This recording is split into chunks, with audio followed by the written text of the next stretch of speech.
What go on, me, yo? This your boy E2 Blue coming back at you again. You hear me now? Look, I know that everybody is upset about that game last night. I am too as well. You literally let a rookie head coach and a team full of, well, some above average, but pretty much an average team, almost like the Cowboys, beat you. This game had every implication. You had every chance at this game to win this game, put this game away. You let the Titans hang around. When I saw the score, when it was 14-14, I was like, it's not looking good. I'm not the one to be doom and gloom or the one to give up on a game ever. Because again, any time, in any point of a game, the tide could change. But it's also a race against the clock. When the Titans scored that 28 points, I said, damn. Quarterback run straight up the middle. Now, I can't be so mad at the defense because they play well, but the problem is when you put your defense out there too long, they get gassed, they get tired. They can't hold up. That's how it works. Your offense can't be in net. Only bright spot I could think of right now is Amari Cooper played well his debut with the Dallas Cowboys. They said they were going to play him often, and that's what they did. I've said before that I was hoping that, you know, now that we have our number one receiver, quote unquote, I didn't want Dak to start forcing the ball to him or Linehan making plays where it's like always going to Cooper because you have other pieces on this team. When you have a number one receiver like Amari Cooper, the guys that we have, the other receivers we have, it's not like they suck to the point where they can't catch the ball or do things. They're definitely serviceable guys. They're 2s and 3s. So when you have a number one, so your number one is like the steak on your plate. They are the a la carte. So like if you ever been to Ruth Chris or anything like that, you know you got your steak and you got your cream of spinach, you got your Brussels sprouts, you got your green beans, whatever it is, your mashed potatoes. Those are your sides. Those are the other receivers. Those are the complement guys. Those are the guys that go with the main dish, as Amari Cooper is. And literally they are there to take the pressure off. If Amari Cooper is seeing double teams or if he's getting more attention, it opens us up for the rest of those guys. I think Cole Beasley had like one catch in the game. And then Dak missed him on one. I'm not a Dak apologist. I'm not an anybody apologist. I've said this many times before. I don't give a damn. I don't know these players personally. I'm not none of their dads or none of that. So I don't have a reason to be biased towards any of them. I speak real facts, and that's what I do all day long. And those of you that have been following me a while, you already know how I roll. So with that being said, on this channel, I give you guys a perspective to open your eyes to different things. Because I understand we all get upset about games, because I do too. But you got to think rationally. It all sounds great to just go in there and just clean house. Because we all want to do that. And trust me, nobody wants Jason Garrett and Linehan out of here more than I do. But,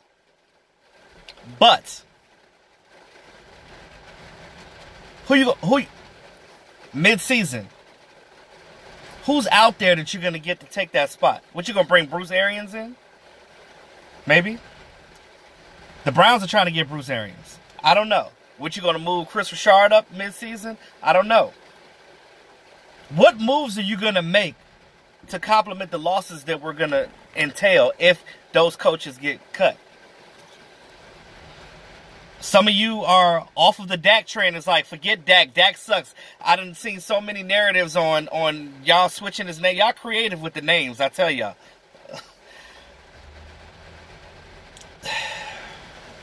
Look, I agree that Dak has his issues. I've said this over and over again. But the things that are wrong with Dak are mechanics. They can be fixed. They can get better. Dak, y'all, some of you guys that hate Dak act like Dak been in this damn league for 14 years. If he was in the league that long, I would completely agree with everything that you guys are saying. But think about this.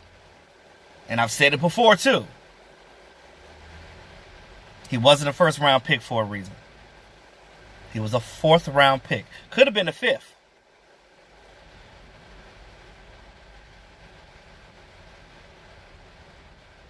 This is his third season in the league. He started from day damn one.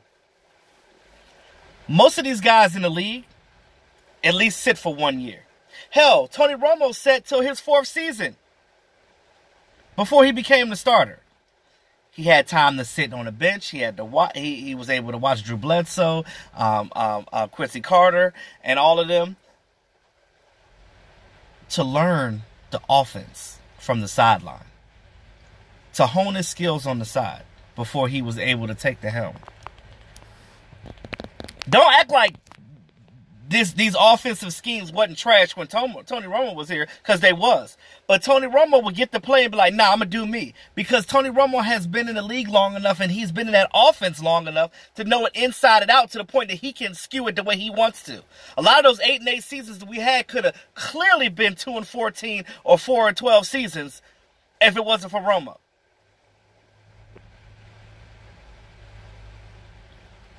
Some of our Cowboy fans are funny. And y'all kill me too. Because, and it's not all y'all, y'all so quick to jump off of the bandwagon on a quarterback or a player soon as something happened. Like you guys don't have no patience. It's just, and I understand it's been a long time since we won the Super Bowl. I understand it's been a while since we won an NFC Championship game. I'm fed up too. I'm tired of the mediocrity. I speak and preach on it all the time. You guys know that. But look at it like this. If you cut Dak, who in the hell are you going to get to come in there and play quarterback that's going to do better right now? I'll wait. Don't tell me Teddy goddamn Bridgewater. Because Teddy ain't starting for nobody right now. And apparently it's a reason why. So you think that Teddy's going to come in here and do much better than what Dak did? Hell no. I'm going to tell you why. Because we have made so many changes on this team. Defensive side, offensive side, cutting wide receivers, getting another one. Interchanging offensive linemen. What did we not change? The director and the producer have stayed the same throughout this whole time. And that is Jason Garrett and Scott Linehan. So to sit here and tell me that it's not the goddamn coaching, you smoking that ish. Like I said, I know Dak is not perfect, and he is not an elite quarterback and never will be, but he is that second tier. He can still get it done. A lot of you guys that are down in Dak right now are the same ones that was on his bandwagon in 2016 when he first got here when we were 13-3. Y'all wasn't saying that then. Football is the ultimate team sport. It ain't just one person. Everybody been messing up. The offensive line been messing up. Dak been messing up. The receivers been dropping balls. Come on, man. It is a collective effort that's going on right now. But I am highlighting the coaching primarily because that's the one thing that did not change.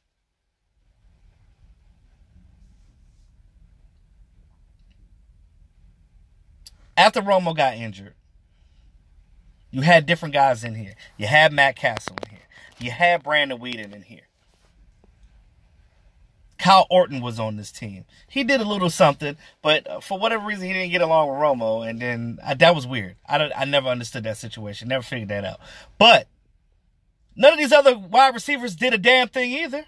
Brandon Whedon was on his team 2 years. He had plenty of time to learn offense.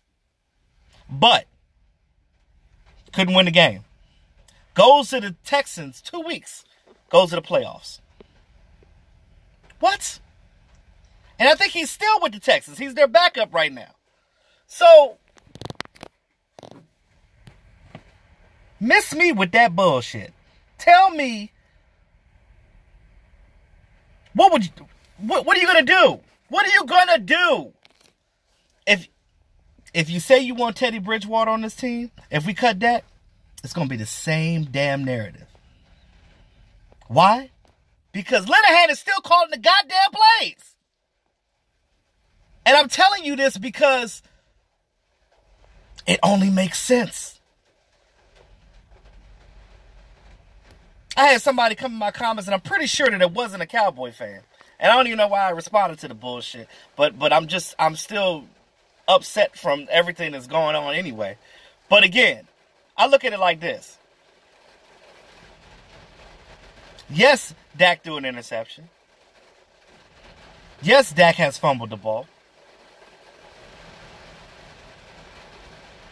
And yes, the offensive line wasn't blocking, but they did a better job this game. Why? Because they got rid of Paula Alexander and they went back to doing what they do best. And I think that the offensive line is going to be a little better now because Alexander is gone. I said this in my video before the game. Y'all going to listen to me one day because I'll be speaking real stuff.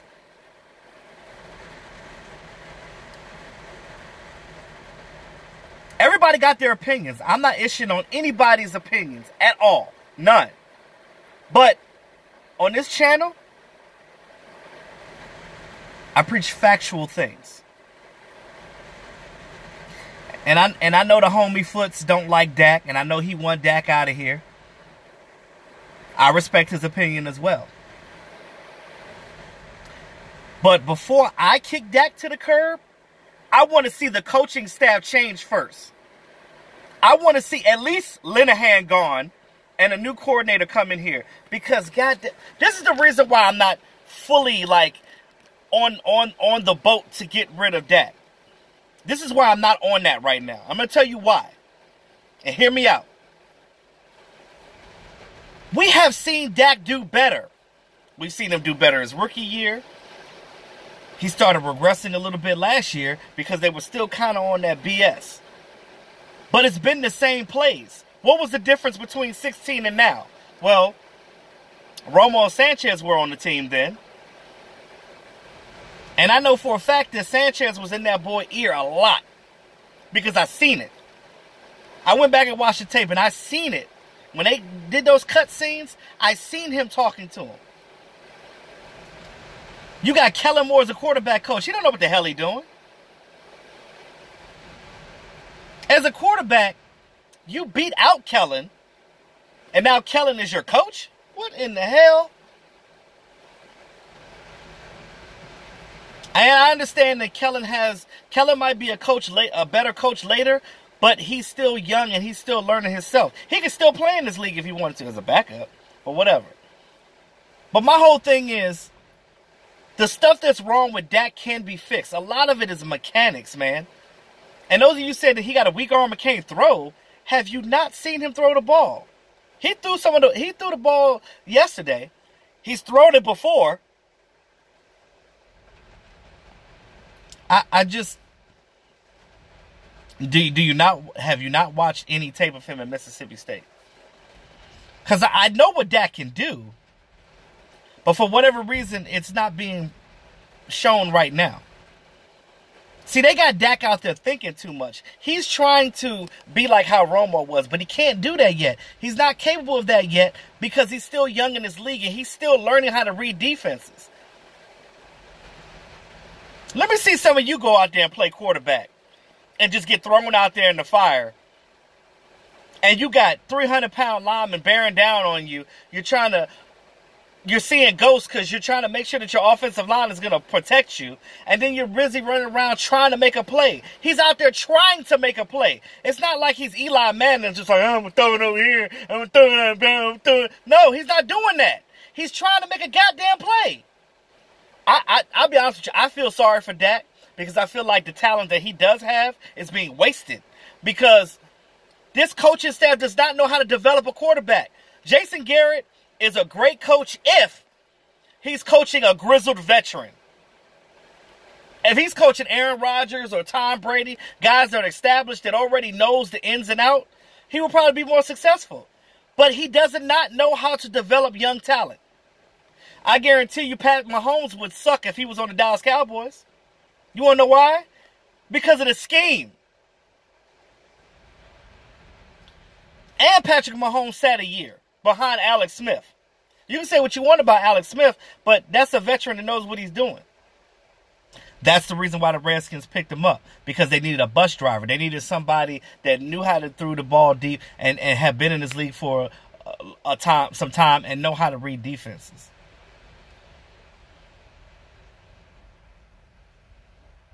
My whole thing is, if you change the play caller and or the coach or both, and Dak still does the same thing with a better coaching coordinator, then I'll be on the bandwagon of, let's get rid of him. Dak is not the answer.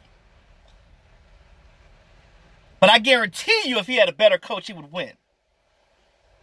If Dak was under McVay, if Dak was under Belichick, if Dak was under McCarthy, if Dak was under Norv Turner, guarantee you he would play better.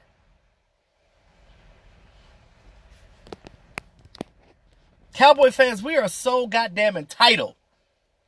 Why are we entitled? What are we entitled about? We ain't won a damn Super Bowl since 95. Fans, let's get the stick out of your ass and look at the bigger picture here. Look, like I said, I know that y'all frustrated because I am too.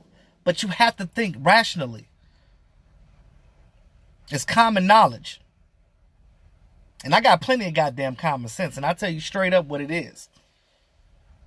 I know what the hell I'm talking about. My whole thing is, those of you that follow me on this channel, I appreciate you. And I love y'all. But that's the reason why I do this. I'm trying to broaden the horizon and show different perspectives, that it's not just the norm. It's not just what you see, because it's more to it's more than one side of the cube. It's more than one side of the story. You got to tackle the thing from different angles. What did I say before? The negative of digging the ditch. If you look at the ground and there's a small hole, you're only seeing the surface. You got to delve down into that and see what's inside there, because there might be some buried treasure down there. If you can understand what I'm saying by that. Look, because Ezekiel Elliott is not playing great either. So, it's not like Dak is the only one playing bad. This whole team is messing up. Everybody, it's a collective effort. And, you know, when the homie Vosh talks about player execution, what I do agree with him is of the fact that, yes, players have to execute the plays called, but at the same time, yes, and I say all the time where the players mess up. The penalties, that's on the players. Dak throwing interceptions, that's on Dak. That's what happens when you try to make plays. That's what happens. And I think that he shouldn't have threw that ball to Cooper, because I felt like he was trying to force it. Now, I don't know if Linehan told him that was designed or what, but Dak can't have it in his head to have to keep forcing the ball. That was the thing with Dez. Because if that was the case, you might as well have kept Dez on the goddamn team. Now Dez probably going to get signed to the Saints today. And they 7-1. What happens if they go to the Super Bowl? Now Jerry really going to have egg on his face. That'll be the second person in this damn decade that left the team and got a Super Bowl. It'll be him and DeMarcus Ware with rings with another goddamn team. And we still sitting here at 8-8. Or 9-7, looking stupid. How about Dak?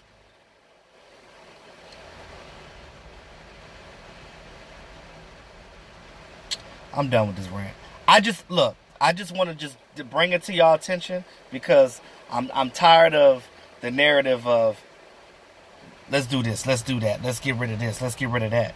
We done made a lot of changes, y'all. Dak only been on this team since 2016. These problems happened before he got here. Linehan has been Linehan. So, and it's not going to change. Like Mark Holmes said, Jason Garrett does enough to keep his job. Why do you think that we've been so up and down this year? We get the conservative play calling, and I understand the defense played prevent at the end, but why did you not do hurry-up offense sometime in the game? Because when you've done that in earlier games, earlier in the game, it worked. Now, how come all of a sudden now you go back to the crap and you know that it doesn't work, but you're not playing to Dak's strength? As soon as they do plays that are friendly to, not friendly, I hate using that word, that cater to what Dak does best, it's always a positive run or a positive catch. But you stop doing that. You do it for one, maybe two series, and then you go back to the crap. That Giants game, that deep pass to Tavon, the second and third play of the game, touchdown. Why don't you keep doing this? You have these teams on their heels, and you let off the damn gas. Stomp on their damn necks. There was no reason why the Titans should have beat us last night. No reason. You got them defensive guys running around all hype and stuff like, yeah, we the ish. You just got beat by a bunch of nobodies. Kenny Vaccaro is one of the few guys on that defense that's even recognizable. Him and Casey. Maybe Will Compton. And then Byard, whatever his name is. Byard, the dude that intercepted the ball, goes and steps on the star trying to be like T.O. But the only one that went over there was Byron Jones. I saw that. I was like, why is Byron Jones over there by himself protecting the star? Hey, get your asses over there. Man, if I was out there on that field, I would have done like George Teague did to T.O. back in the day. I would have tackled his ass. And I don't even care if I would have got ejected from the game. You don't come in here and disrespect my damn house. That's the star. You don't disrespect that. That pissed me off to no end. I was like, here we go again. Did he just do that? I would have hit him so hard, I'd have broke every goddamn bone in his back. Disrespecting my star like that. Anyway, I'm done. Signing off. This is your boy E2 Blue, always keeping it real. I'm going to holler at y'all later.